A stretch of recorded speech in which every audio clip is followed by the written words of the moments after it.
Of course, this is. Oh,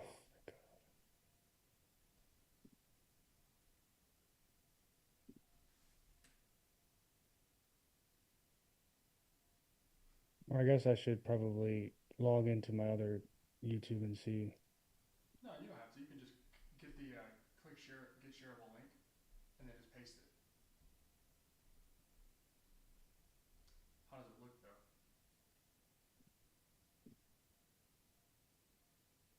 Okay.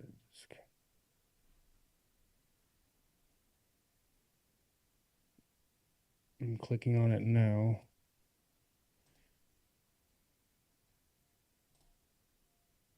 I mean, you can kind of see, you can see the bottom row where it shows participants chat and all that on the Zoom. So you might need to zoom in a little bit more. Okay. I just lost the zoom now. I don't know where it went.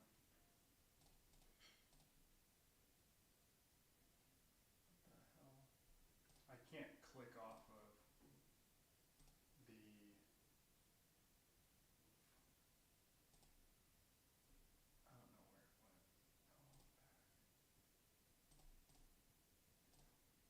Oh, all right. There we go. I can't click off of the thing at all. So you'll have to do some of the info and stats and whatnot, since I can't do any of it. But what are you saying to do? Do what? No, that's fine now. Now it looks fine. All right. We can always cut out when the live is over. You can go and edit out the first 2 minutes. Right. Yeah. So if there are any comments or anything, just tell me so we can. Right. I got the chat open. I'm mute it. All right, cool. Go ahead. Whenever you're ready to start. Let me just make sure that I'm not on. Actually, we should be good to go. Let me zoom in just a little more. Okay. Yeah, there you go. I would hide even where it's showing our faces up top. I would try to hide that too, so you can even. Or that might be fine actually. Just as long as that bottom row is out, it doesn't really matter. Yeah, that's what I'm trying to do. Let me make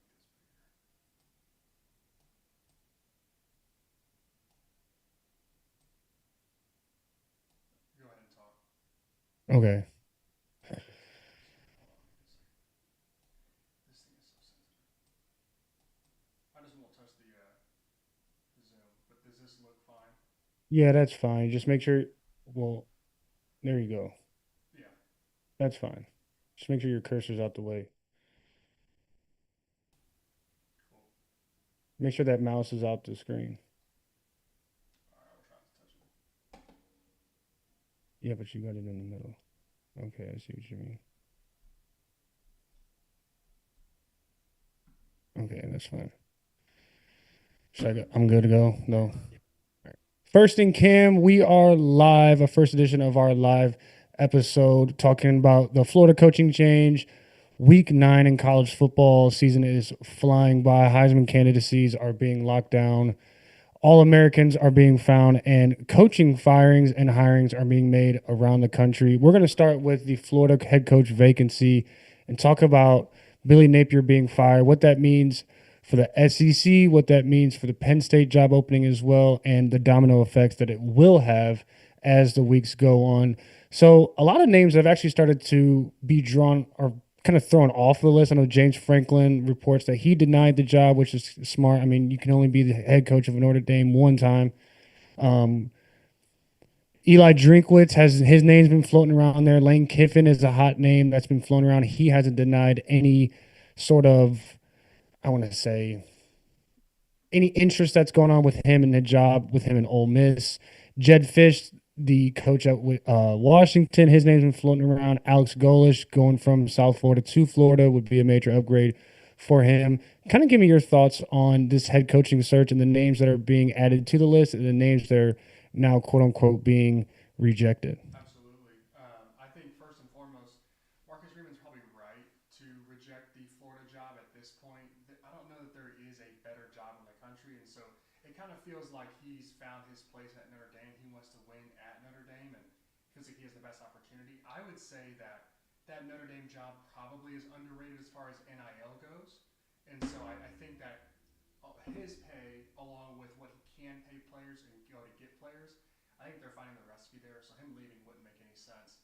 Um, Other than that, I think this job goes through Lane Kiffin. I think he's pretty much like the guy that you want to have. And if he says no, then I think you have to go and you have to take a swing at a coach who, a John Summerall, an Alex Golish, maybe a Brent Key at Georgia Tech, or a Jeff Brom at Louisville. You kind of have to go after those guys and see what you get. I don't know that you're going to get a bigger name than Lane or Marcus Freeman. And so at this point, you kind of have to take a shot at the coach that I think half of your fan base would not want to see, and the other half would feel like this guy can get the job done. And there might not be a right answer until we get games played, but at this point, it feels like that Florida job is up in the air for anybody to grab. Is James Franklin a candidate in your mind for that job, or what are your thoughts around that? Well, here's my question too is to answer yours first. I think that he is, but I don't think this is the year to do it. I think there's just too much bad energy in the air with what happened at Penn State. If you look at Penn State and Florida just as a team entirely, you would say Penn State is better than Florida. The expectations were higher. And so the job that James Franklin did was probably a lot worse than what Billy Napier has been doing. I know Billy Napier's kind of been on the hot seat for a couple of years now. I would say if James Franklin had a repeat of last season, he obviously wouldn't be there. My question to you and a lot of these other experts around the nation is why is Lane Kiffin in Florida? Why is that a better job than what he has at Ole Miss, considering the budget, considering the resources? And Ole Miss is an upper tier SEC program. They have solidified themselves as that, I would say, in the second part of the 2010s and then going into the 2020s, they have definitely emerged on that same level as an Alabama, Georgia. I would even throw Tennessee and Texas A&M in that upper echelon of SEC teams. Maybe not because they haven't won, but why would why does Lane Kiffin in Florida? Why does that make more sense than him staying put at Ole Miss and kind of building something that he's already created that it's his own? I think that this the last part's a big one, and I think that Signetti has kind of taken that where I'm going to find my place and build something. For Lane, when it comes to Florida, first off, he expressed that he had interest in that job last year if it came open. So like that was the first part. The second piece for him is Florida has more resources than Ole Miss. I don't think there's any question about that. Now we might be talking about a 20 or 30% difference, which means that maybe 10 or 15 million more. But when you think about like what a school is willing to give and do, I don't know that Florida there is a better job than Florida, Texas A&M, Texas, like Ohio State. There are a few schools that can give the budget and resources to a guy like a Lane Kiffin to go and have success. So for me, that's why I think Florida has more to offer. Anybody close to college football will tell you that Florida has they're up there with the best infrastructure in college football. They just don't have the best coach. And so I think that job ends up being one of those where the guy who gets it and succeeds kind of cements his legacy. The other thing about the Florida job is you get to recruit like specifically where you are. You don't have to go very far to get top talent, and you have a much bigger brand.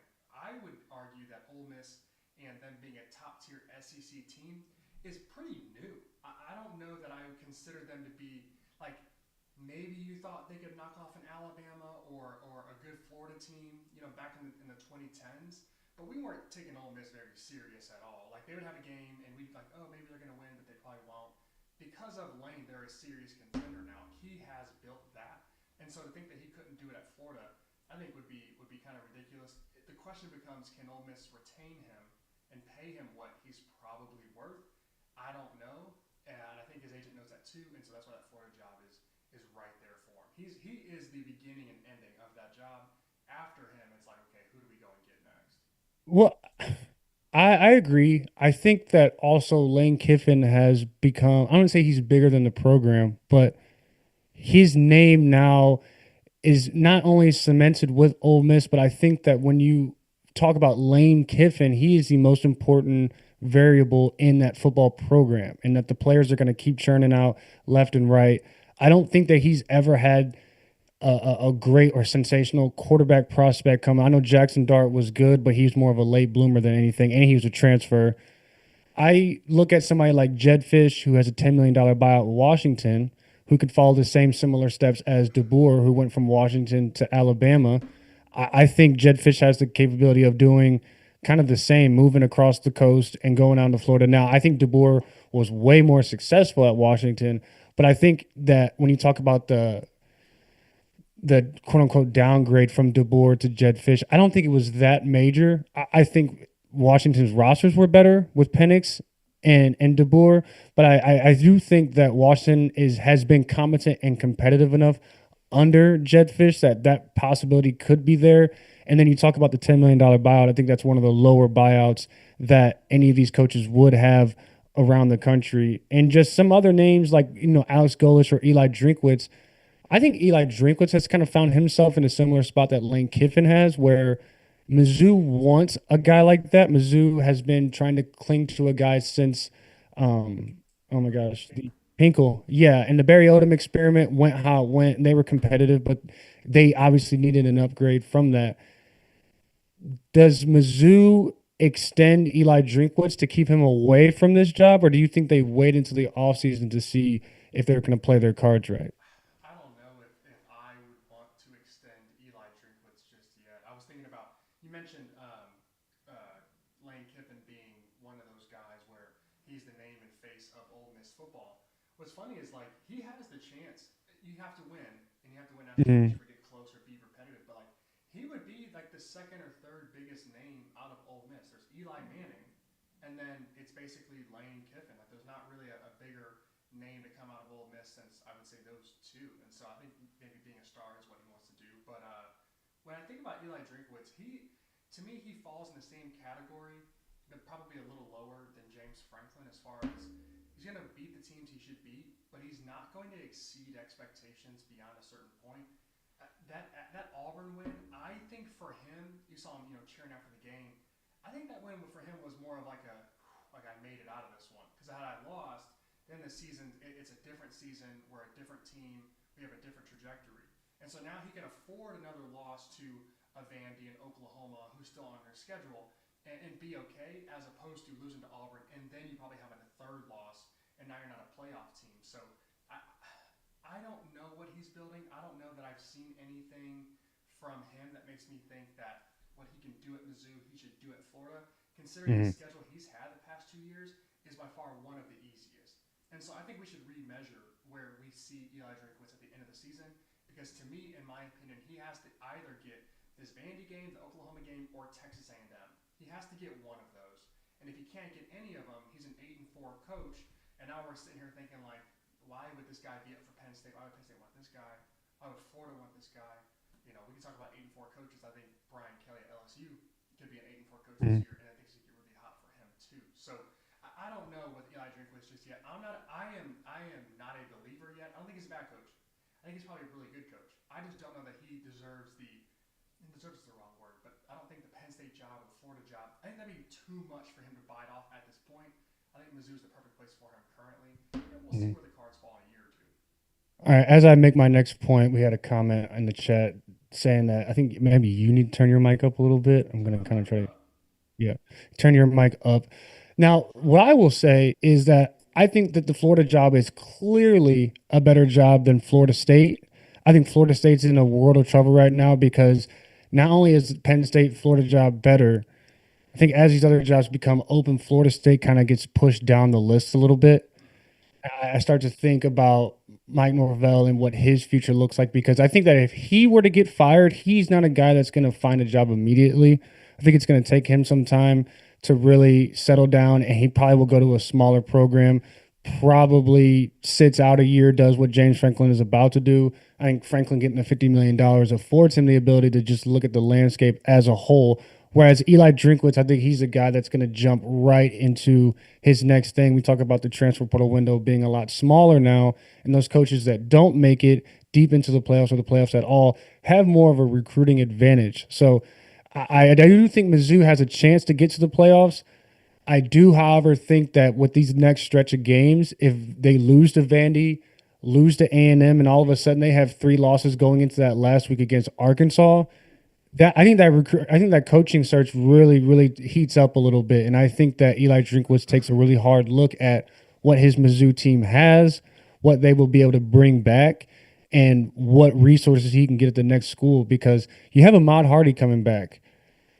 That's your best player coming back. You've got Jamal Roberts who will be back. You've got some of those receivers who will be back. Bo Bueller will be out of there.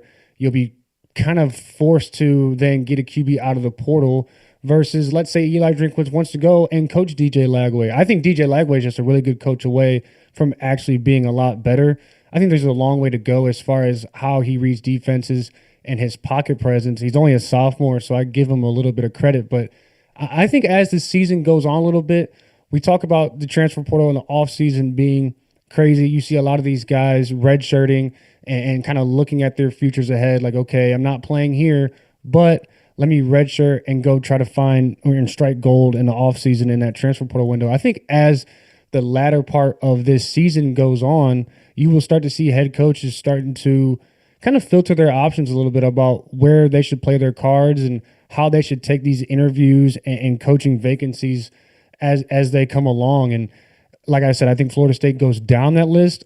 I would like to see what Florida wants to do with their head coaching job if they're just going to play it out the rest of the season. Because I could see them just playing out the rest of the season and getting the right candidate so that that guy, like a Marcus Freeman, doesn't just sit there like, well, I'm at Notre Dame. We're about to make this playoff push. I don't really care about what's going on at Florida right now. I think they wait and kind of take their time with it. What do you think? Well, I think there are. You said so many things I want to touch on. With the transfer portal, and we're kind of going through this with our younger brother Brian Jr. and just kind of his process.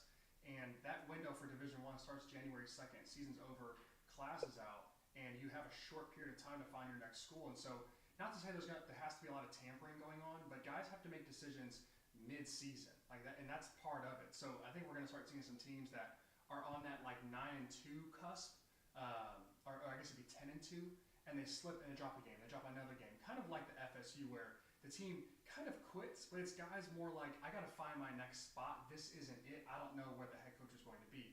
Now, a couple things you said. You said Mike Norvell, and you just mentioned his name Wait, hold on before you go on because I'm listening to the broadcast. And where's your mic? right here. Why don't you just use that? Well, I don't know. Can you hear me? Okay. Huh? Hold on. Let me see. Because your audio, Hold on. I gotta do this yeah, on because this. my audio sounds really good, Yours sounds great. Hold on. Let me see. but yours, Microphone. All right. it sounds like you're. How about now? Hold on, I'm about to hear it.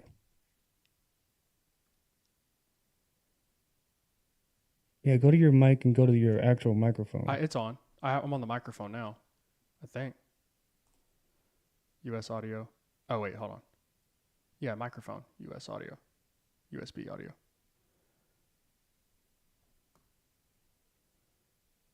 You might need to just turn it up. I don't know how to do that, but it is up though. Speaker. It's earbuds. Oh, I think yeah. Zach and Matt are in the chat. That's funny as hell. Can they not hear me at all? Nothing? Yeah, Zach and Matt are in the chat. It's a little bit better. You're just really quiet. I don't know what that's Yeah, about. me either. Hold on, let me try OBS. And Try just turning your mic up on OBS. I mean it is all the way up. How's Oh, that? hell.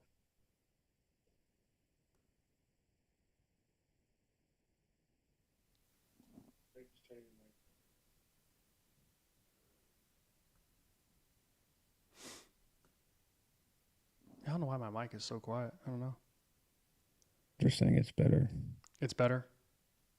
Yeah, they said you're good now. All right, bet. Let me get back to it. Let me Go back to your point. there we go. I want to start with Mike Norvell and Hugh Freeze, and we'll get back to kind of what you were talking about in just a second because there are a lot of things I want to jump off on. First, is Bo Perbula a junior? I thought he was a junior, not a senior. Is he a senior? Yeah, he's a senior, but I think he might have one more year. Okay, Sure. so he might be back from Mizzou too. Yeah, it sounds a lot better. Go ahead. But their wide receiver group that comes back, Grant Norfleet will go, so they'll miss that production. But they have that two freshmen, Coleman and I don't know how to pronounce the African kid's last name, OLU something B. I don't know how to say his name, but he's a stud too. So you have those two guys coming back from Mizzou. But thinking about Mike Norvell, we saw Florida State this week. The AD gave him a full backing, like, hey, we're with you, we're riding with you, we are going to continue to see this through with you as our head coach. And it's $60 million to get him out of there, and then you have to think another $50 to bring on another coach. So we're talking about $110 million of money you have to spend just to get like the next coach and their group in, not to mention all the recruits that you're going to have to bring in. I think the Florida State issue, well, Mike Norvell's issue primarily, is we had that Jordan Travis as their quarterback, and he was a good player, and they recruited him out of high school and all that. And then they've been paying bad players ever since. DJU, and then now we're at Tommy Castellanos. We had a bad OC last year. Gus Malzahn's there now. He's good, but it's like it's going to take more than an offseason probably. So their situation's funny. And then you saw Hugh Freeze, which I felt bad for the guy, but he was like, it'd be cool if I could get a backing from our athletic director. And we haven't heard shit. So it's like, we'll see what the future holds for him. But that Auburn job could be open too. And then next thing you know, like that Auburn job could be really attractive. They could be looking to make a big swing. And Are they an elite? Are they an elite SEC program right now? Because I think he's as good as gone. I don't see a situation where they bring him back. I think everybody's kind of just taking the notion like, all right, we're going to be in a head coaching search this year. What does that look like? Because I think Hugh Freeze is definitely good as gone at this point. He's definitely gone. For him, what I think is not the issue. He hasn't won a game in the SEC in a long time. Like he started 0-4 or 0-5 in the SEC his 3 years being there. So we know he is not a great coach. He's not good enough to get the job done. Is that a good job? I mean, it's a premium brand. Auburn is as long as Alabama's relevant, Auburn is relevant. And so that's a great job too. That job is probably better than the Florida State job. And as far as money goes. And so we'll see with that, but he's going to be out of here too. So he's like not going to be around. Also, him paying bad players. Jackson Arnold, not very good. The two quarterbacks they had last year, not very good at all. They couldn't figure out who was going to throw the football because they kept giving it to the other team. So, like, all of that kind of sums up, and then we get to the Billy Napier situation, and I want to bring this to you. We just saw Drink give this up last year to Kirby Moore, but the play calling duties. I saw somebody talk about this on Twitter this week, maybe last week too, and they were saying that no national championship winning coach calls their own plays, offense or defense. Even Kirby Smart, maybe the best defensive mind in football today, in college at least. I guess Bill Belichick's up there too. He doesn't call his own plays. And so it kind of like begs the question for some of these programs, for DJ Lagway's development, there was a report that Billy Napier just wasn't a part of any of the game plan, was just given the plays to call in certain situations and was calling the plays kind of like freely, each game against whoever they were playing. And so we have to wonder what the development for DJ Lagway looked like. But there are just so many pieces to this when we like figure out where coaches are, where these searches are going to lead to, and then what's the reason behind some of these coaches getting fired. It feels like to me James Franklin and Billy Napier were two guys that just didn't want to give up enough control to like let their program like succeed, and so they got let go. Billy Napier probably more deserving than James Franklin, but that seems to be the trend. It feels like Mike Norvell is willing to make changes. That's why he has his job. Hugh Freeze, it's like he beats Mizzou, and then he'd be 3 plays away from beating Georgia and beating Oklahoma if it wasn't for some bad calls. And so he's like really close too, but it's a game of inches. It always has been. So that's kind of where I see with these situations right now. Well, Steve Sarkisian spoke on the same thing about how his name was made. His bread and butter is calling the offense. And obviously with Arch Manning, it just hasn't really looked that way. And then you look on the other side, even the first game of the season, Matt Patricia, who's at Ohio State, he looks like a defensive genius at the college level. The NFL, he kind of sort of couldn't really figure it out towards the end. That's why he got let go. But I think you're going to start seeing a lot more NFL coaches come down to college, build their reputation up, and try to either get back to the NFL or get a head coaching gig in college because it's paying just as well for less pressure, more resources, and you kind of just have more freedom to do what you want. You don't have an owner kind of above you like a dark cloud, managing every single decision that you make. And then we talk about the GM in college football. Are they more important than the head coach? At this point, I don't think that's a question anymore. I think the head coach is the most powerful person in the program. I think the GM is there to make certain decisions, deal with certain boosters, and deal with like paperwork type things. But when it comes to what's happening in between the lines, it starts and ends with the head coach. And that's why you're seeing a lot of these coaches getting fired. I would like to see a coach like Sarkisian give up that role because I do think that he would be better at the CEO sort of thing as a head coach.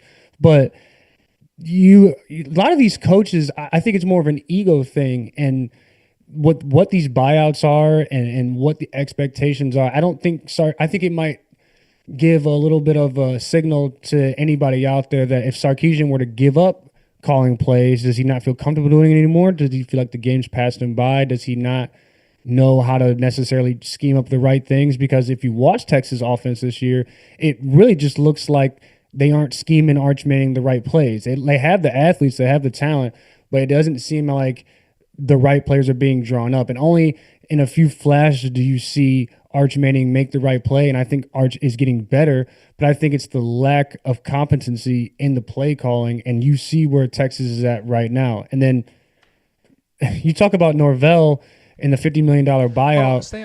Stay on Sark for a second. Let me chime in on Okay, that, and we can get to go ahead. Norvell, because I think we look at a guy like Jesse Mentor, who was the defensive coordinator for Jim Harbaugh at Michigan, goes and does the same thing for the Chargers, and he's kind of like he could be an NFL coach. So I think that pipeline, like you're talking about, could be a real thing because he was with the Ravens. John Harbaugh gave him Jesse Mentor, and then it ended up working out with Michigan. Then he went back, and we'll see if he gets a head coaching job in the league, but who has the most power? The guy that gets paid the most. The guy with the biggest buyout has the most power. I think that will probably forever be the case. These head coaches have to get paid the most because it's their name on the line. Nobody really knows who the GMs are. We can Google it, but you've probably also never heard of some of these guys. Ron Rivera was a shock at Cal, but he's probably the most famous GM of any of them. So, but sticking with Sark, you play college football. I play college football. What a head coach has to do throughout the week would just blow your mind. Like, you have to, first off, you're the highest paid employee at the university, period. So you have to do things you don't want to do. And I'm going to say some things that sound wrong, but like it's the way it is. You have to go out and you have to speak to the students. You have to be a part of the university. You have to be at the basketball games. You need to show up at the volleyball games. You need to show up at all these different sporting events and show your support. So you have to talk to students. You have to show up. You have to fundraise. We talk about NIL. That money comes from somewhere. So you have to meet with boosters, have conversations with boosters, talk to the AD about different things. And we're talking about a schedule where there are 7 days between games, and the best coaches are game planning the entire way through. And so you're going to speak to the school, fundraise. You have to recruit. You have to go find NIL money. You have to develop your players, watch film, put together a game plan, and then execute it. Like that is so ridiculous. I'm not sure how any human being could do that at a high enough level. And it's one of the reasons why we watch Texas underperform in these big games. It feels like they're out-coached, and the answer is they probably are. Like they probably are a step behind because their head coach is so spread out thin on that offense. The offense looks hard and rigid and just bad all the time. The only pushback I would give for Sark, and I'm the same way, if I'm going to go down, I'm going down as the captain of the ship. Like point stop period. We don't score on offenses because I didn't do a good enough job. I look at like Dabo Sweeney. He doesn't call plays for offense or defense. And he's a season away from being on a hot seat. So Brian Kelly the same way. And so you can see how it would go either or. But Ryan Day gave up play calling. A couple years later, he wins a national championship. So I think the writing is on the wall for the CEO, like coach in college, because of all the other responses. You have to actually ask people for money to get NIL, to get these players. I saw Brian Kelly fly out on a helicopter to a high school game. You have to do all that and call plays? Like that is just so much. So I am agreeing with you that we can get to Mike Norvell now, but I think that being a CEO, head coach in college is the way to do it if you want to be a master recruiter and you want to win a ton of games. Well, forget Mike Norvell because hadn't even really mentioned the LSU spot that could be open, and that jumps into number one on the list as far as vacancies go. And Brian Kelly, he's in a similar situation. I think he would have to sit out, go back to doing media for a little bit, then kind of jump back in. If an LSU job becomes open, is that better job for Lane Kiffin than Florida? That is the number one job in the country. I think if every head coach got fired today, LSU is 1, Bama's 2. Ohio State would be 3. And I agree with that. Interesting to monitor because LSU has a big game this weekend, and we'll get into the games in a little bit. But LSU, Texas A&M, we'll get to that. But LSU is right there where the expectations going into the season with the number one transfer portal class and all of that. Got Garrett Nussmeier coming back, Caleb Durham. You have all these players and pieces coming back, and they are super underperforming. And we'll talk about them not even being able to score more than 24 points against any FBS opponent they've played this year, which is just mind-boggling to me after the season that everybody had last year. So that's a very, very weird situation to monitor. I think they let Brian Kelly play this season out. There's still a chance for LSU to make the playoffs, believe it or not, with only 2 losses. But I think they fall this weekend to Texas A&M, and then the rest of the season, I don't know. You could see a situation where everybody thinks that now we're not making the playoffs anymore. There's really nothing to play for. And then the team kind of just goes downhill. And then once you see that downhill trend starting to happen, that's when you look as an athletic director, a GM, or a school president, like, okay, this team pretty much just quit on this guy. The fan base doesn't want him. Our boosters aren't going to give us any more money than we already did last season. We have no choice but to get rid of this guy and pay him the buyout. So I think that's the situation that's looming in LSU. I think it could get scary and dark down there because if these other dominoes get set into place, Florida, maybe even Florida State, or maybe even Penn State, LSU could be picking from maybe a guy like Drinkwitz, maybe Alex Golish, or some of these guys that weren't their number one picks, or a Jed Fish weren't the number one option, weren't the number two option either. And now we're settling for a guy who we definitely don't want to pay as much. And we're not going to be able to get the boosters to come around to paying this guy top dollars. 100%. LSU to me looks like a 8-4 football team, and losing to Vandy kind of solidified that. They have Bama left. They have Texas A&M this weekend. And they might have one more game that is kind of spooky. I can't look right now to talk about it, but they have at least, in my opinion, 2 more losses on that schedule. It could be 3.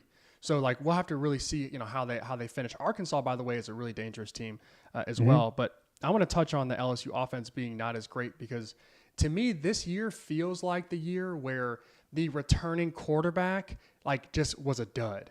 LSU is this, Clemson is this, Florida is this, Arkansas is that way. I'm probably forgetting a name or two. Texas was a flop. Their quarterback's been on campus. Oh my God, Penn State being maybe the biggest one of them all. And so that's 6 schools right there that we all had ranked in the top 25 that you can make an argument that none of those schools deserve to be ranked at all. And all of those coaches feel like they're on the hot seat in one way or another. So I don't know where the development of these kids is going. Who is taking control of that? But right now it doesn't feel great. It doesn't feel like these kids are getting the best shot. And so to me, this is an argument for the transfer portal, and guys should transfer because you're not getting what you need from your school because we're just trying to pay the next guy who's a little better than you. But then I look at a Kurt Signetti, doesn't matter. I look at Ryan Day, doesn't matter.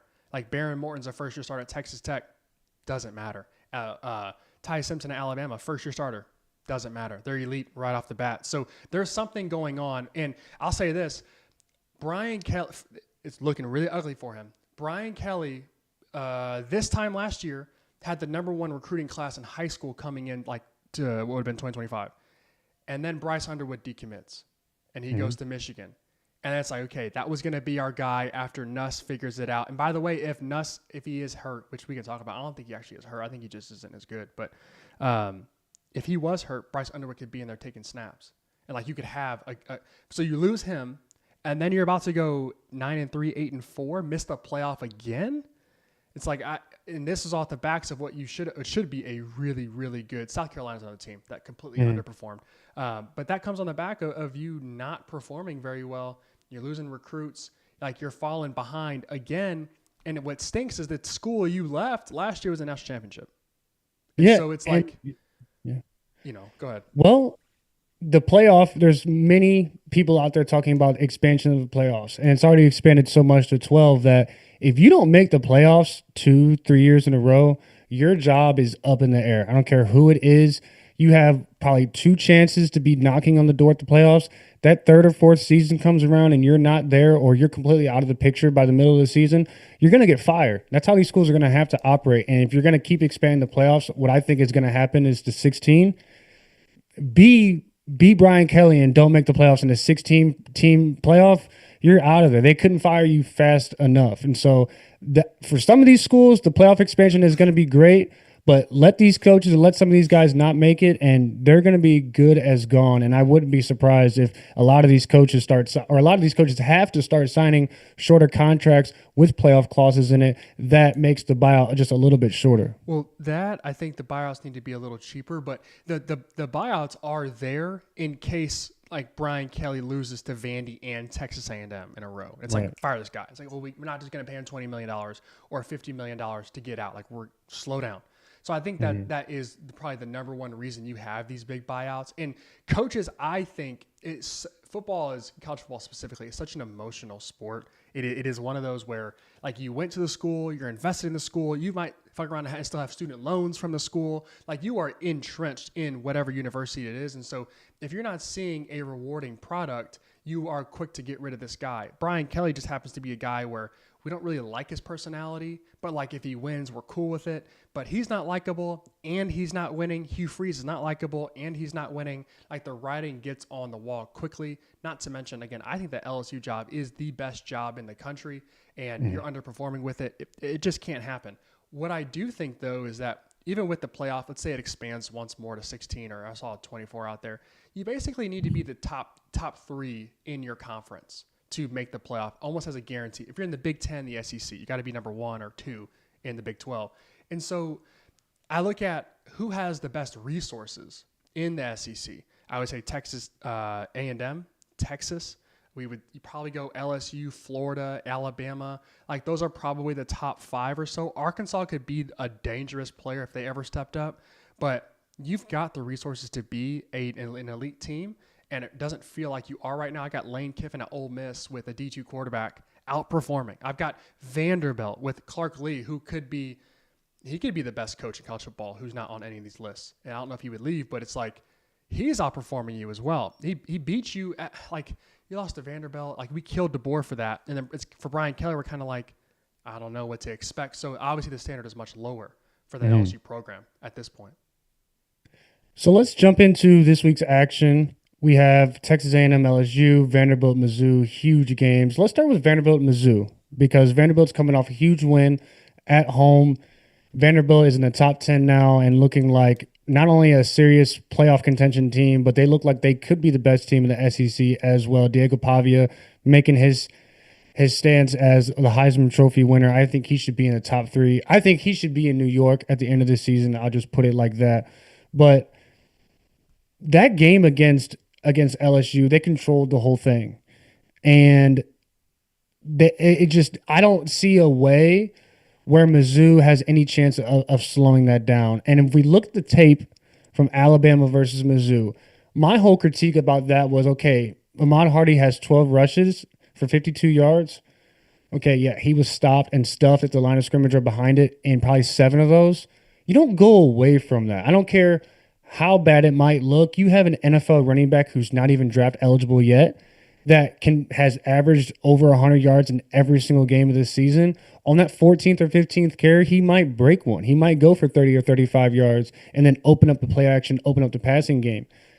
I think Mizzou has to stick to that because as we keep on watching, the more and more you put the ball in Bo Perbula's hands, the more likely than not that he is going to turn it over or put his team in harm's way to do so. He's second in the SEC in picks behind DJ Lagway, who had 5 in one game. And it seems like teams have figured him out a little bit. The receivers at Mizzou are good, but you don't have that one dominant presence that's like, okay, third down, we're going to him. Now, Norfleet, the tight end, great target, a guy who's probably more athletic than teams think. He can play in space a little bit. But if that's your guy going against Vanderbilt across that middle, across a really, really improved and good secondary, I really don't see a way where Mizzou goes into Vanderbilt and has success planned the way they've been playing without a signature win on their schedule this year at all. I agree with you. I think that Vanderbilt knows the identity of their football team. It felt like Mizzou did, and then we watched them against Bama, and we were like, "What? I don't understand this." And now we have to consider the fact that Mizzou may not be that good of a football team. We saw what they did against Auburn, and Auburn mucks up the game for everybody. So I don't want to put too much into that, but like this was a game where we could have blown the doors off of Auburn, and we didn't. And so like what does that say about our team? For Vanderbilt specifically, yes, they lost to Alabama. Yes, Bama freaking covered the spread, which I had, Vandy. Vanderbilt had 2 red zone turnovers against Bama. 2. They could have won that game. That was a very winnable game for them. I'm sure they're kicking themselves because of that. And so I look at this as like, this could be the best team in the SEC or one of the best teams in the SEC right now. They certainly know their identity better than I think anybody else, and that includes Georgia, who can't run the ball and trusts Gunnar Stockton a little bit too much. But then I go back to the Mizzou side, and we talked about this right after. We actually had Ole Miss watching that game while this game transpired, the Mizzou Bama game, and we just felt like Kirby Moore got out coached. He got out schemed. He had the interview with the Arkansas job or whatever, but as soon as they got down, it was like throw the ball, throw the ball, throw the ball, and not stick to what was like winning and what could have worked. You know, you don't. He had 17 carries around Hardy there, or 9 carries, or it was kind of something ridiculous in the second half where the production was not there for him, and it needed to be.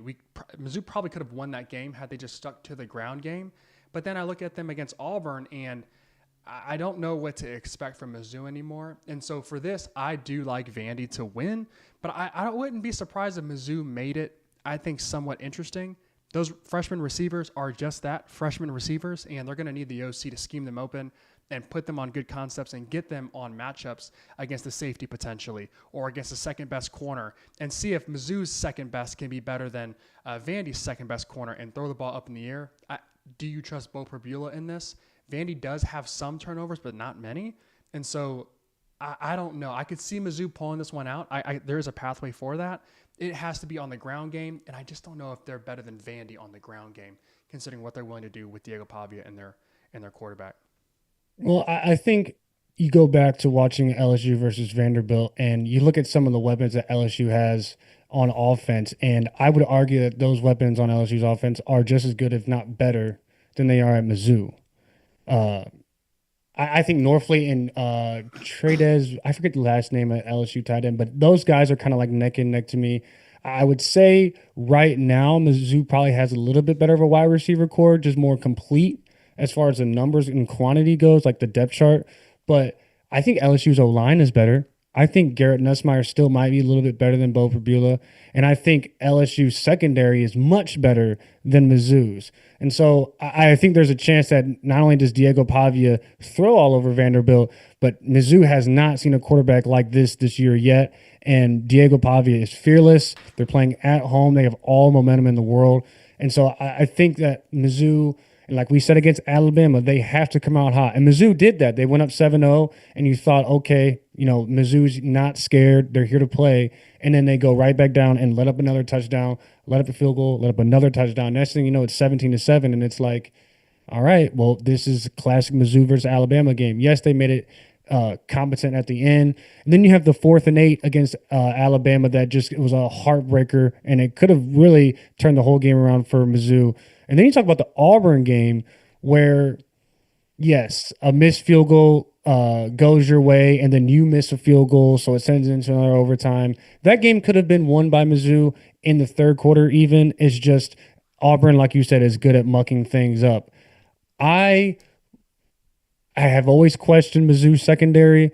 I still don't think Mizzou has played a great quarterback yet, except for Ty Simpson. Outside of that, so when you look at that, I just don't think that defense has been tested enough. And then Diego Pavia, as good as he is running the ball, I think he's a decent thrower, and they have the running backs and they have the receivers to do it.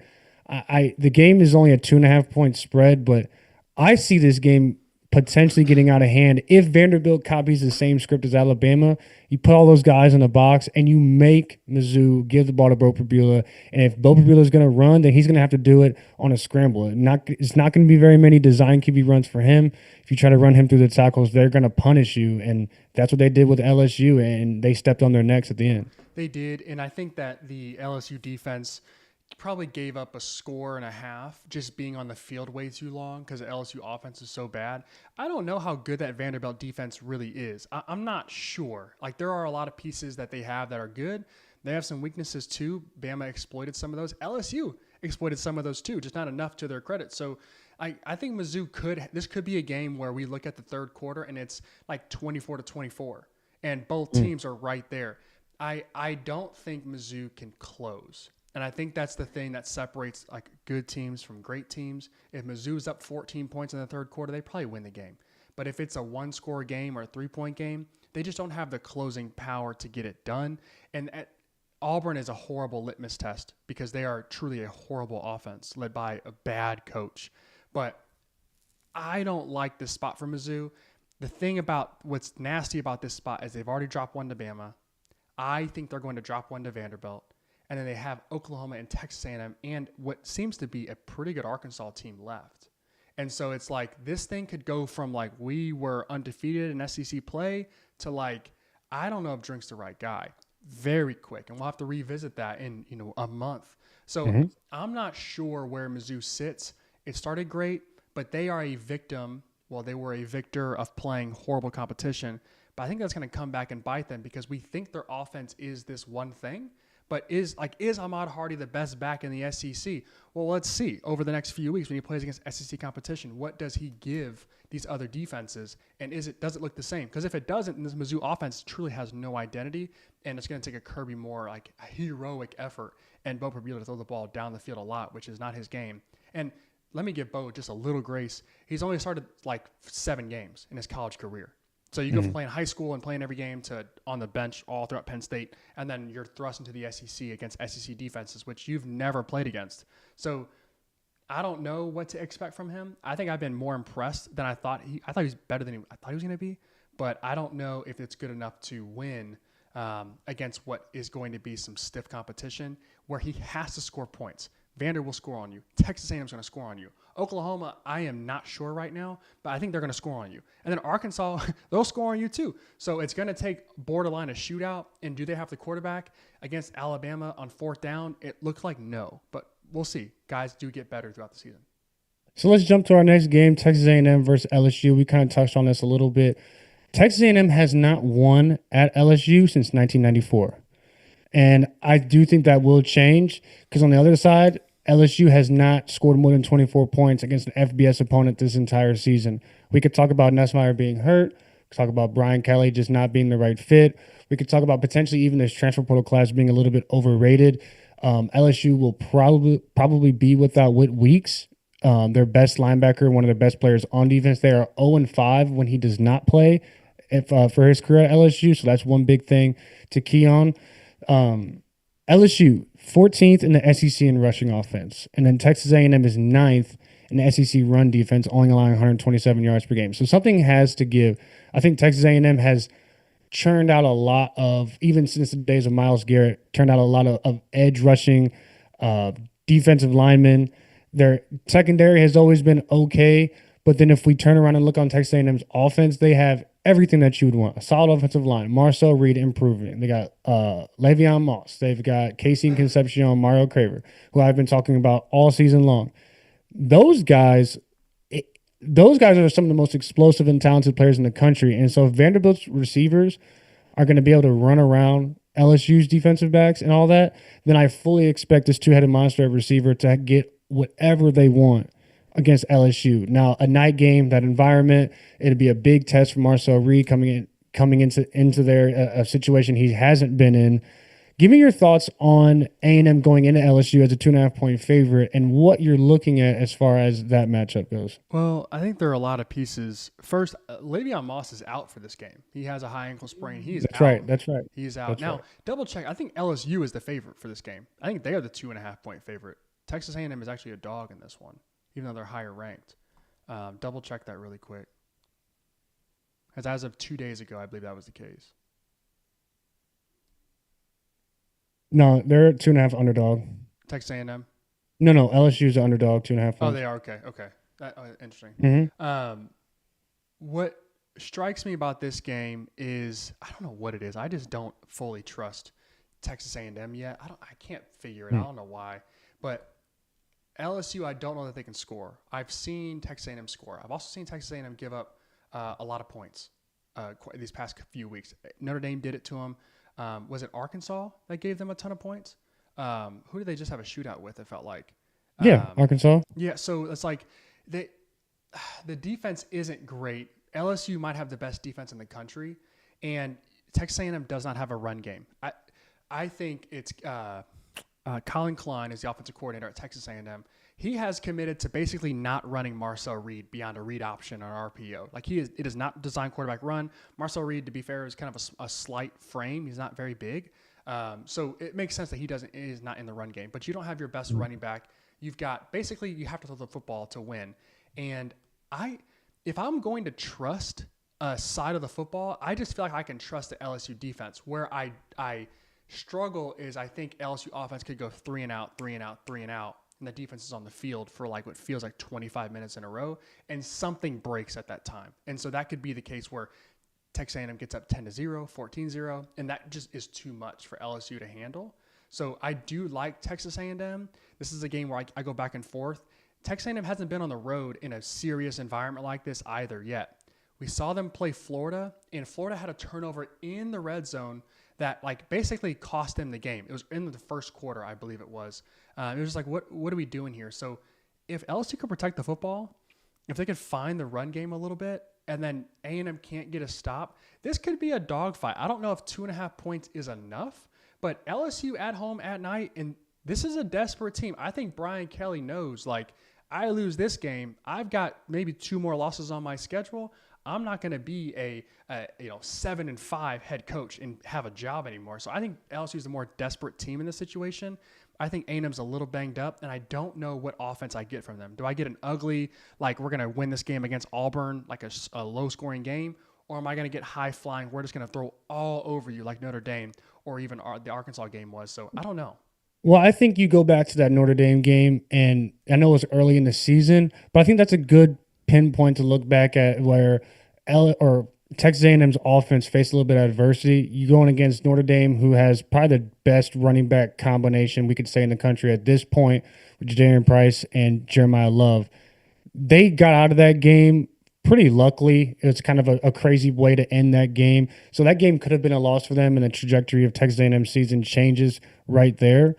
So I do think that the adversity is there. However, going against a Taylon Green and Arkansas improved offense last week, I actually think that is a better, I wouldn't say better litmus test for what they're doing, but going and then facing a quarterback who doesn't want to move at all in Garrett Nussmeier, I think it's a better matchup for them in their defense. Now, Texas A&M doesn't have the best defense as we've said, but I think when you play against a quarterback that's only going to beat you one way, I think that really helps you because Arkansas is a team that's going to sneak up on people, and they're going to play Mizzou really well at the end of the season. And if you look at A&M's schedule, they still have to play Mizzou, South Carolina, and then they play Texas to end the season, which will be a great game. But when they play against quarterbacks who really can't move, and even give credit, the quarterback at Notre Dame, the true freshman, CJ Carr, he can move a little bit, and he kind of ran in between the tackles too, and so that gave them another dynamic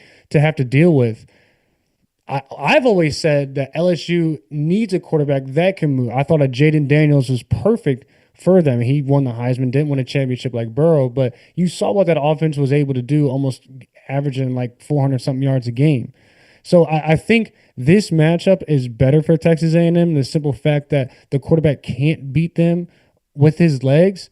And I think that the way that they can pressure LSU's offensive line isn't a weak link on their team, but I don't think, losing like a Will Campbell and guys like that, you just can't recover from losing somebody like that in one season. So I look at Texas A&M and their offense and wonder if they're going to be able to run the ball without, like you said, Le'Veon Moss. Or are they going to, is Marcel Reed going to throw the ball 40 times? Because if he throws the ball 40 times, then I think that's where you start to get in trouble a little bit. If they keep it to 30, 32, 33, then I think their offense will be able to cook a little bit. It's going to take some explosive plays to alleviate that.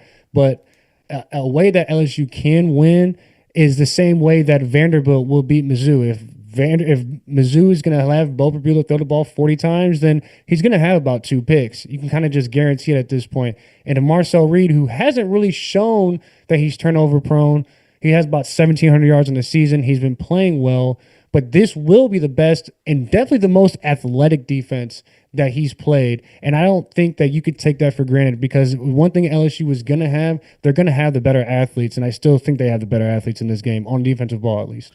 Well, I don't disagree with anything. I do think that Texas A&M has played a more similar opponent than LSU has to this point. Meaning, I think Texas A&M playing Florida is, and I think Florida's a closer comparison to what LSU is. Incredible defense, quarterback that can beat you, but it seems limited and just a bad offense in general. Like Florida was in that game until they weren't in the fourth quarter. I think that game profile is very similar to how this LSU game will profile. So I look at it like this. I think the head coach at Texas A&M, Mike Elko, is better than LSU's head coach. I think Marcel Reed is a better quarterback in this game. Never thought I would say that after what he did last year and Garrett Nussmeier coming back. Didn't think that. I think the wide receiver core isn't even close. Texas A&M has the best one.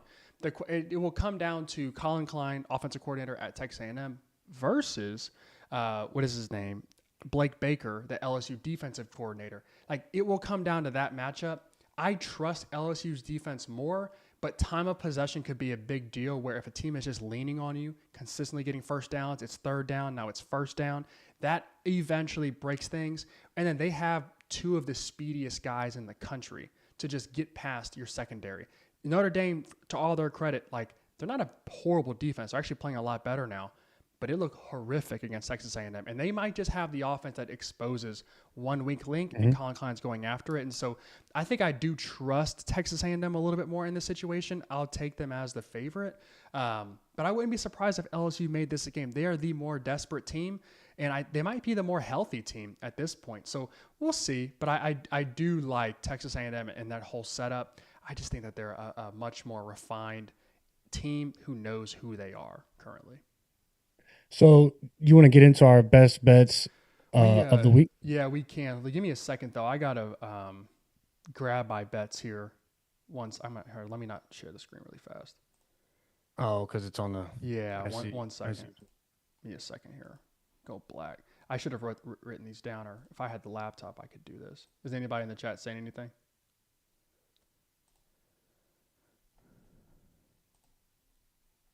Okay, cool. How many people are watching? That ain't bad at all.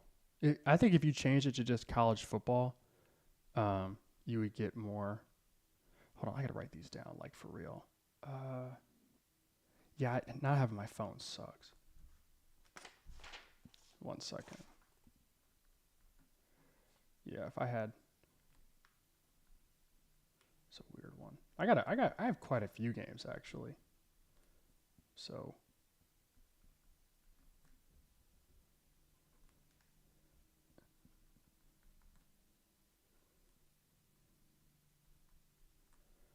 I might go through all of mine. I think they're worth talking about.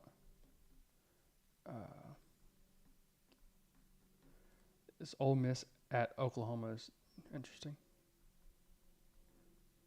Memphis needs it.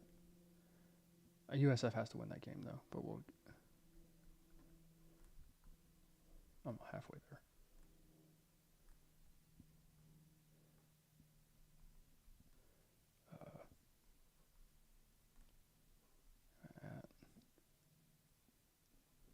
That's a good one. 3 more.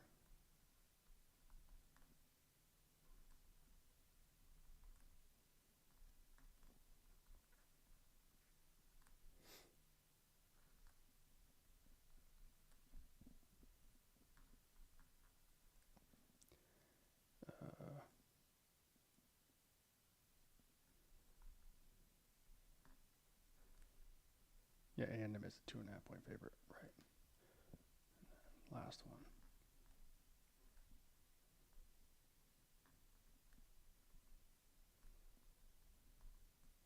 I saw that. I'm done betting Iowa State.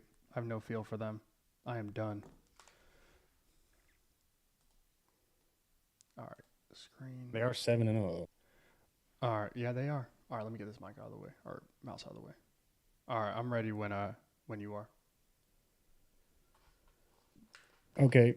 So let's get into week 9. This season has been really, really, really good. And I think towards the end of October, beginning of November, you're going to start to see what usually is a lot of college football upsets. My first game I want to talk about is Ole Miss versus Oklahoma. Oklahoma is a 4.5 point favorite against Ole Miss, a line that I don't like at all for Oklahoma. I think John Mateer is still kind of coming back and getting that feel with the broken or fractured hand. And Ole Miss is still a really good football team. I know they had the misstep against Georgia, but it is what it is against Georgia. I think Georgia's a better team than what people give them credit for. But looking at this line, even though Oklahoma's at home, I don't like 4.5, maybe 2.5, maybe even 1.5 would kind of make me feel a lot more comfortable about this. If Oklahoma were to win on a game-winning field goal, or they're down one and then won by two on a field goal, something like that. But I don't like Oklahoma 4.5, so I'm definitely going to take Ole Miss plus 4.5, and I think that's a pretty good. I think that's just a smarter decision for me. It might be. I was back and forth on this game all week. I still don't feel 100% comfortable, but here's what I learned watching Oklahoma play Texas and then play South Carolina is the defense there is for real. That Oklahoma defense is They are legit. Yeah. one of the best in the country, and I underestimated that. That defensive line will get after you. They will do everything they're supposed to do against you. Ole Miss, to me, their two holes on that team are their defense is very bad, and Keywan Lacey, I don't know if they can't get him going or if he doesn't get going or what the case is, but that ground game is not super consistent. And so if the ball's put in Trinidad Chambliss' hands, I think he makes all the right decisions. He makes all the right reads. But I think that game against Georgia was kind of the recipe book for how to beat the Lane Kiffin Ole Miss team, which is sit back, make them throw it short, make them drive the length of the field, and eventually, we will get up on them. My only fear is that Gunnar Stockton's better than John Mateer right now, health-wise. And so 4.5 is a lot of points. But I'm actually, you know what? I'm going to stick to my guns. I'm going to take Ole Miss as well to cover. I think they're going to win this game. I think this is one of those games where Lane Kiffin goes in and we get a Lane Kiffin special, and Brent Venables is kind of sitting there like, what happened to us? It's kind of a bad spot to have an injured quarterback against a team that will sling it all over you. So I will take Ole Miss. I don't feel confident about this one at all, but it's one of my best bets as well. So I'll take Ole Miss plus 4.5. Nice. Okay. Go ahead. Which one? I'll go kind of an off one. This is a Friday night game, I believe. Cal goes to Virginia Tech. And Virginia Tech is a 4.5-point favorite. Now, if you guys remember, Virginia Tech fired their head coach. They were the first team to fire their head coach this season. So, interesting spot. The dynamics aren't great, but I do think that this is a Cal team that's a bit more talented than Virginia Tech. I think they are being given 4.5 points because of the travel and because a freshman quarterback at times has struggled to play against what seems to be high-quality defense.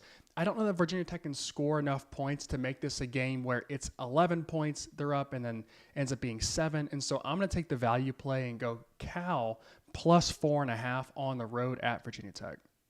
Okay. I do like that one. Virginia Tech, one of those teams where they get the right head coach in that program, and they'll be a lot better. I don't think they're going to find it until the offseason. They're probably going to have to overpay for a guy that they like. And hopefully he brings in some talent and bringing some recruits from other places, because that program is not a basketball school. So I think they are all in on their football program, and you see the support that they get. They just need a good, competent team to follow that. Next best bet I am taking. I was super high on South Carolina at the beginning of the season. I thought Lenore Sellers was going to be just the best QB in the country, honestly, if not 2 or 3, and his offensive line stinks. The wide receivers are overrated. The defense is just not it. The run game hasn't really been established, and he just has to put his team on his back every single game. And you saw against Oklahoma, it's just not gonna happen. And he's either a draft prospect to me or he's a transfer prospect to me. I think he should stay another year, but if the money's calling, then he has to go. I'm taking Alabama minus 11.5. I think that behind Ohio State, they are the best team in the country. I think they've actually jumped Texas A&M and my expectations for them. I think if those two teams were to line up in an SEC championship right now, that I would take Alabama over Texas A&M, even if A&M was undefeated. I love what I see from Ty Simpson. I'm a Jets guy, so now that the Jets are 0-7 or whatever the hell the case is, that they're starting to look forward to the draft, and names like Fernando Mendoza and Ty Simpson are starting to pop up, and it's like, yeah, the Jets need a quarterback, but is this an NFL guy right now? And I think we're about to head into the part of the season where these guys are going to have to start proving it. And Ty Simpson going against these SEC level defenses, no matter if it's South Carolina, Texas, Mizzou, whoever the case may be, he's showing the flashes of that. Okay, this guy came into the season like, all right, and we'll see what happens after this season. Maybe we get Keelan Russell in here if Alabama struggles like we saw against Florida State. Who knows what'll happen? And ever since that game, he's looked like one of the better quarterbacks in the country, if not the best.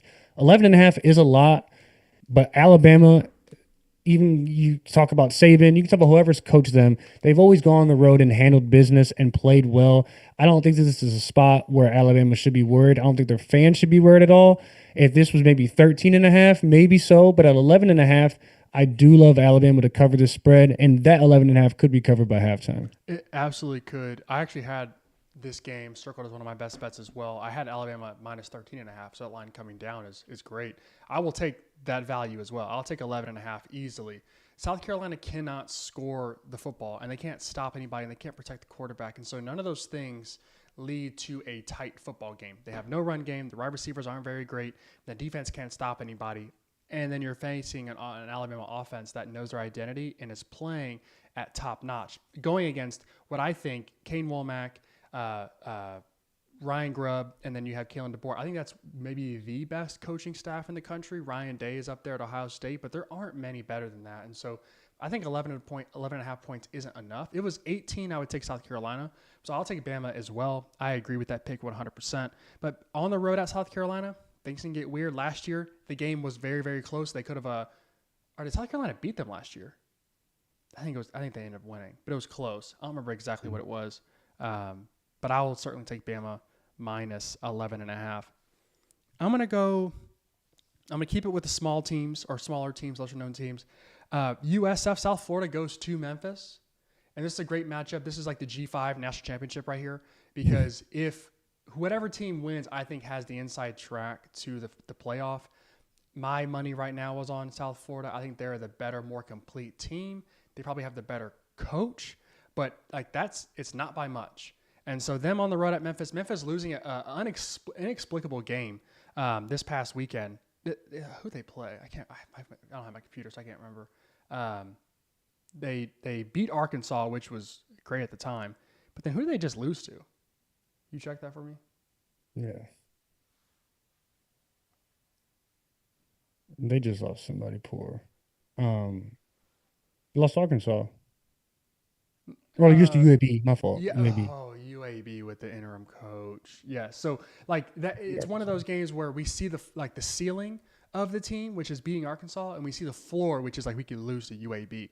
So I'm going to take South Florida to cover the 3.5 points on the road at Memphis. But this is a wild card game. We could look up and it could be 24-7 at halftime, and Memphis is up. So I wouldn't be surprised either way. Yeah, South Florida back in the AP poll at 18.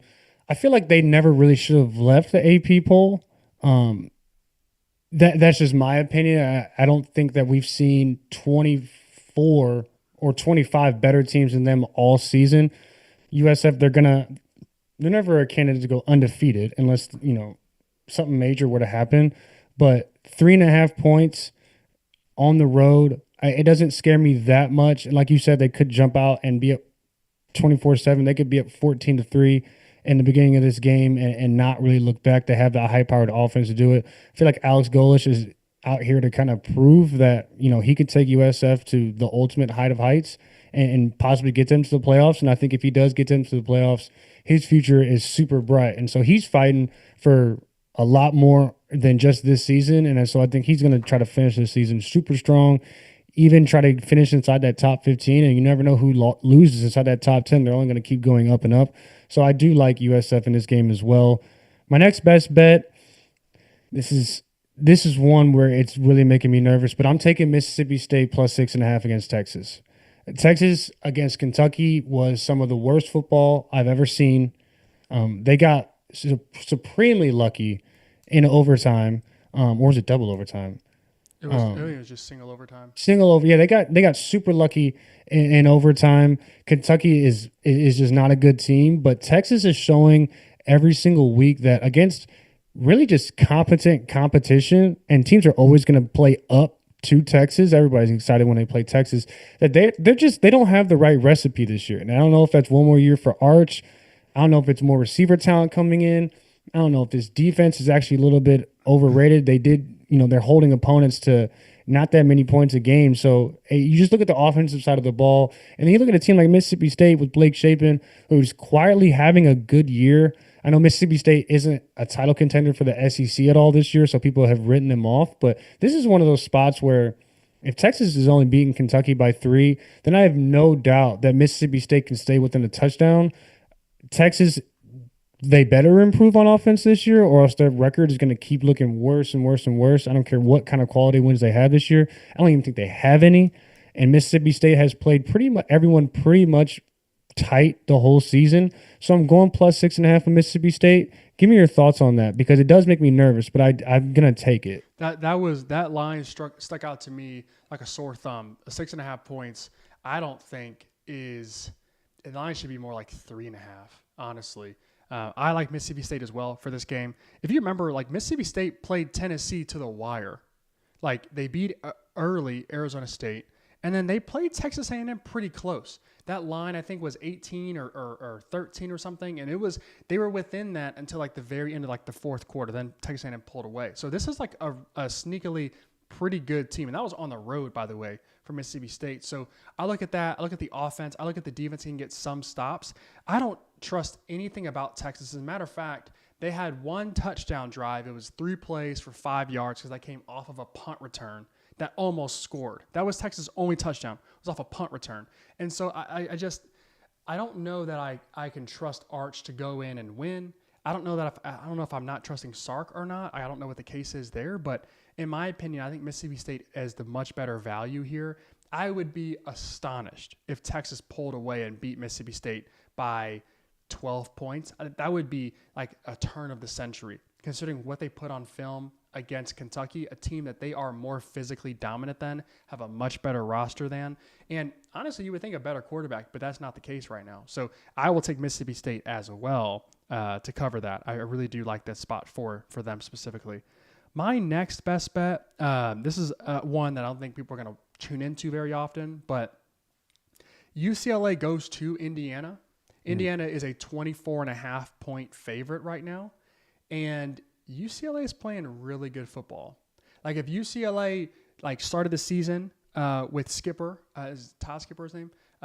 Tim Skipper as the head coach, and we forgot about the first 3 games or 4 games of the season, this would be a top 25 team. Like that's how they're playing right now. They won an ugly game against, was it Rutgers or Maryland? I think it was Maryland. Maryland. This past weekend, they obviously put the press to Penn State. Like this is a really good UCLA team. I wouldn't be shocked if they did some damage. I don't think they're going to beat Indiana. I don't think this is one of those games, but we could see like a 24-21 going into the third quarter, and we've got to see Indiana score like 3 touchdowns to cover. So just for the value play, I like UCLA plus 25.5. This feels like a no-brainer to me, but Kurt Cignetti could just walk out and beat them by 50, and it just is what it is. And I think that's the side I'm leaning on towards because the beginning of the season you saw when they played at Illinois, it was full on. We're going to kick your ass for 60 minutes, and Cignetti is not going to let up. Because what I'm thinking is Cignetti's been in this spot before. He was at JMU, and he went into these other games as the huge underdog. And he might have taken some spreads, and he might have won some of those games. So he's never going to go into a game as a 20-something point favorite and think that he could let his foot off the gas even a little bit. So I do think that he's going to have this team prepared to play as if, this is UCLA, who is, like you said, 3-0 or something like that. I think Indiana, if they're as good as we think they are, I think they jump out to like a 21-0 lead and kind of just demoralizes UCLA. I do, however, think UCLA looks competent and they look like they have some actual direction on offense. It looks like Nico Emiliava has finally kind of tapped into what we would have wanted him to tap into at Tennessee. It's taken Jerry Neuheiser just to kind of figure it out, and maybe just that offensive coordinator to quarterback, maybe them getting in rhythm was what Nico needed to kind of flash what he really is. And I mean, if you talk about the draft and where his place would be if he is playing like this. He puts his name back into the conversation as not only this, he's not overrated. He might be overpaid, but he's not overrated. Indiana, however, who I think has the best quarterback in the country, the best coach, and probably the most disciplined team in the country, they look like a team that is supposed to cover these type of spreads. And I'm not saying it could be over by halftime, but if we look up and if we look up and it's 31-7 at halftime, I wouldn't be surprised No, because of yeah. how well coached they are and how prepared they will be. And the fact that they're sitting at number two, I think they're hungry and they're one Ohio State slippage away from being the number one team in the country. And you've never been able to say that as an Indiana Hoosier fan. So I think Cignetti has this team coming in not only prepared to play like a top three team in the country, but they're not gonna look at any of these spreads and think, okay, well, we can relax a little bit. I think this is more so to do with how UCLA looked in the beginning of the season. But then I look at that Illinois game that Indiana had, and for 60 straight minutes, they were playing like it was 0-0. 100%. And what I would say, though, to counter is you have a team that has offensive rhythm. It is possible that Nico Ilemayava is the best quarterback Indiana's played so far. Like, it is possible. They played Dante Moore at Oregon. I get that.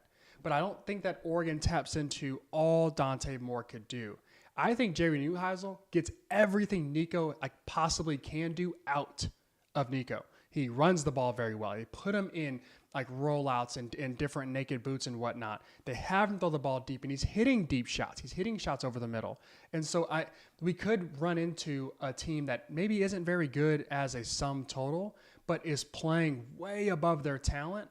And you got a quarterback where if it's 14-0 and Nico hits a bomb and it's 14-7, we kind of have a dogfight.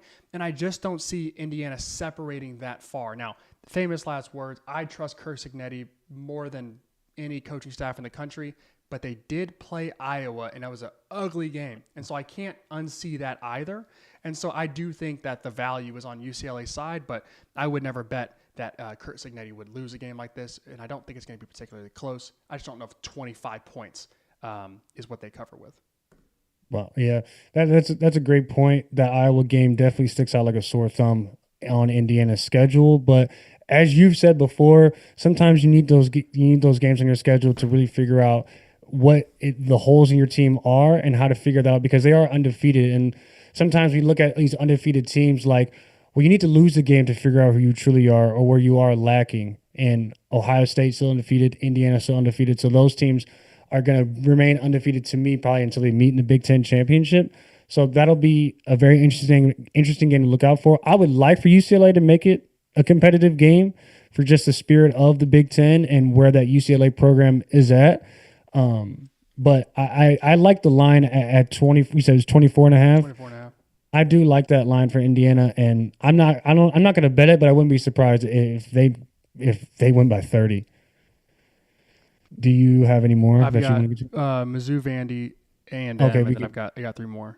I was just gonna do Vandy, Mizzou, and A&M, LSU. Those are my last. I've got one after that, so you go ahead. Lead us off, Okay. Mizzou, Vandy. So Vanderbilt 2.5 versus Mizzou at home. Vanderbilt top 10, Mizzou right at 15 spot.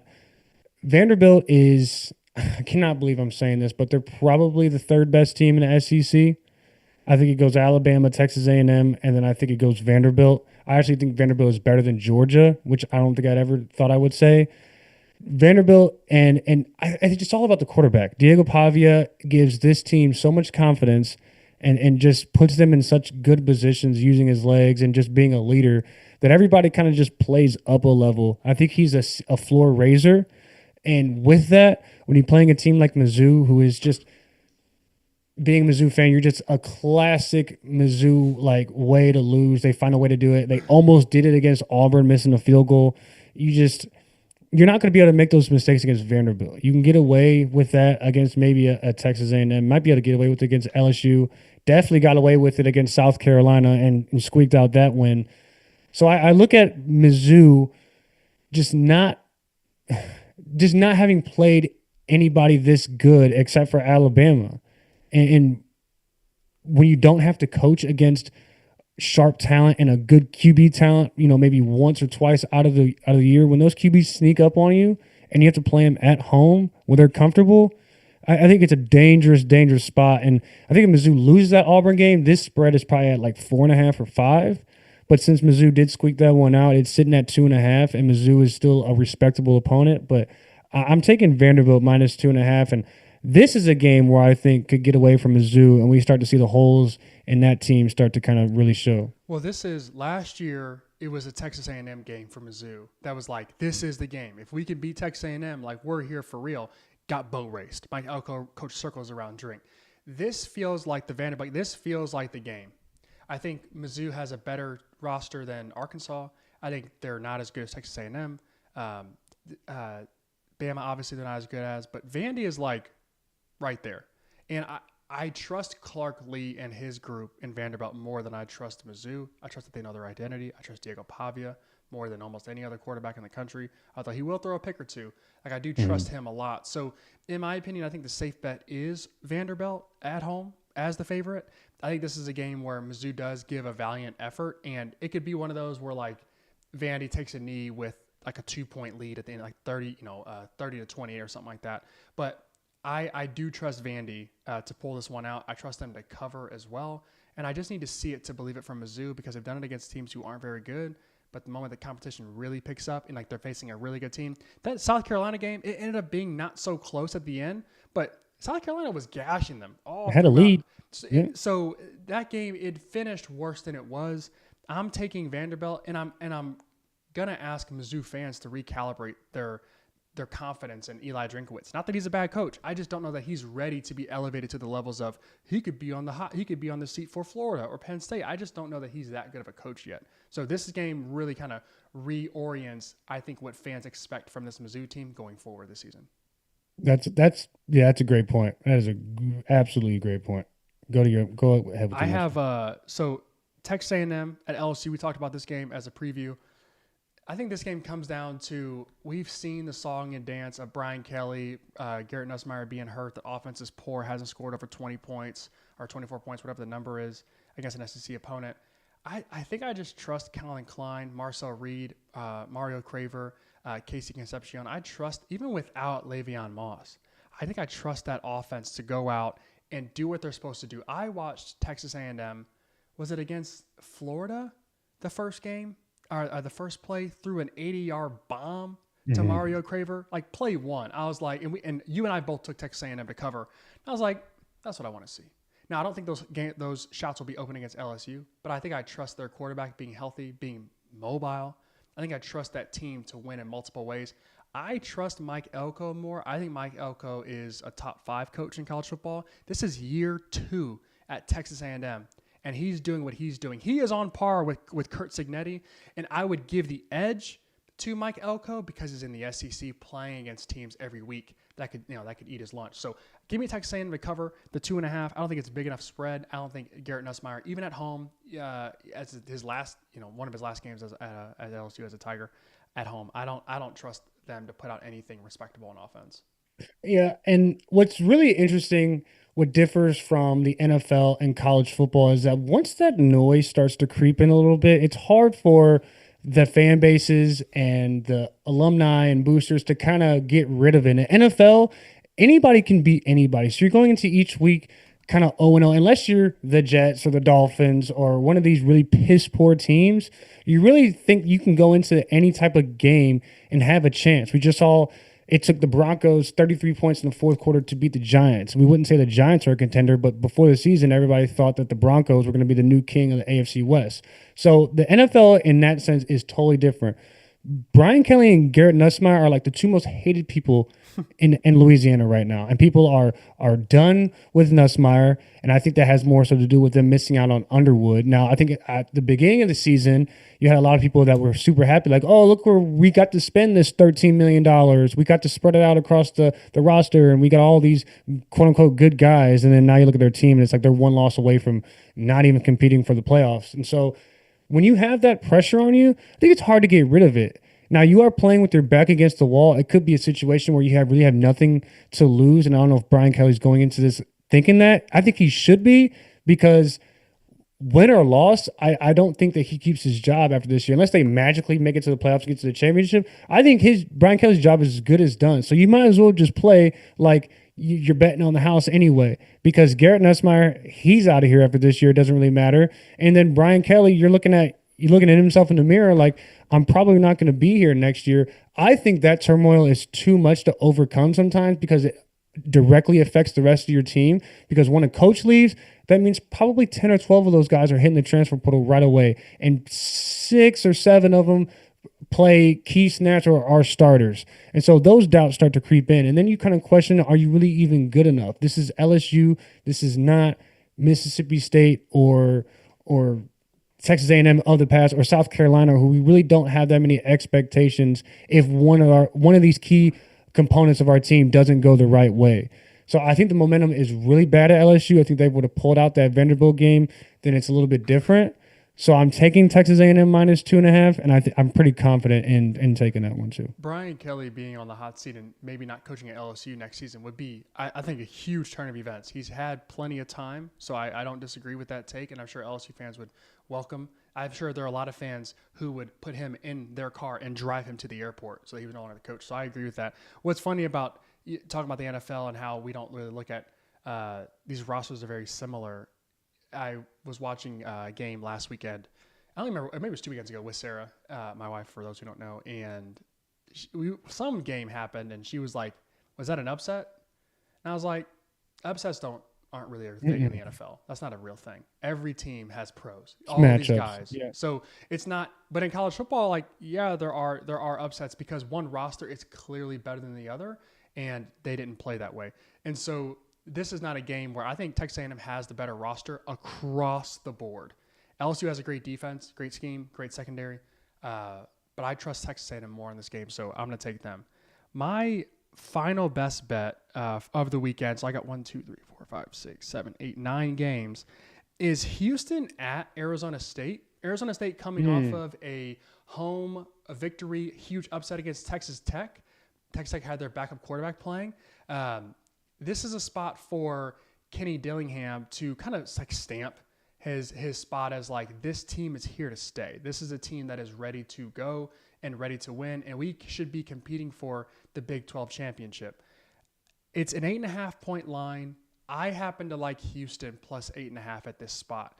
I don't fully trust Arizona State. I think this is a team that gets high, they get low, and we have to figure out where they are week to week. And so you beat a backup quarterback at home. That's fantastic against a really good roster. I think Texas Tech slept on Arizona State a little bit. I think Houston will be looking to upset Arizona State. And so I'm going to take Houston plus 8.5 on the road to beat the Sun Devils, or at least cover the spread of 8.5. That's a good pick. Sam Levitt came into this season. I think a lot of people wanted to put him in the top 10 of quarterbacks based on what him and Cam Scatterbo were able to do last season. Hasn't been the case at all. What I will say is that I think Kenny Dillingham has made it very clear that he wants to be at Arizona State. And now that might not do anything for the guys in between the lines, but with these coaching vacancies becoming open, he's been a name, and he's been a good name for good reason. But him reassuring Arizona State fans that, like, hey, this is what I want to do, kind of like Signetti signing that extension, I think that gives the team the confidence and just the program the confidence that, like, hey, we have our guy, and this guy's not going anywhere. So when those doubts, like I said, just 5 minutes ago about, players thinking they might need to hit the transfer portal after this season, no matter how the season goes, our coach is going to leave. So I'm either going to go to, or I need to reevaluate my NIL, or this new coach is going to reevaluate my NIL. I think it starts to kind of become a cancerous type of thing in the locker room. Kenny Dillingham is a great football coach. I think he would be a lot better at a bigger program with bigger resources, but it seems like he is well implanted at Arizona State and wants to make that a thing before anything else happens in the future. So I think he's locked in on finishing out this season great. I know Houston with the spread at 8.5 is a good line for Houston.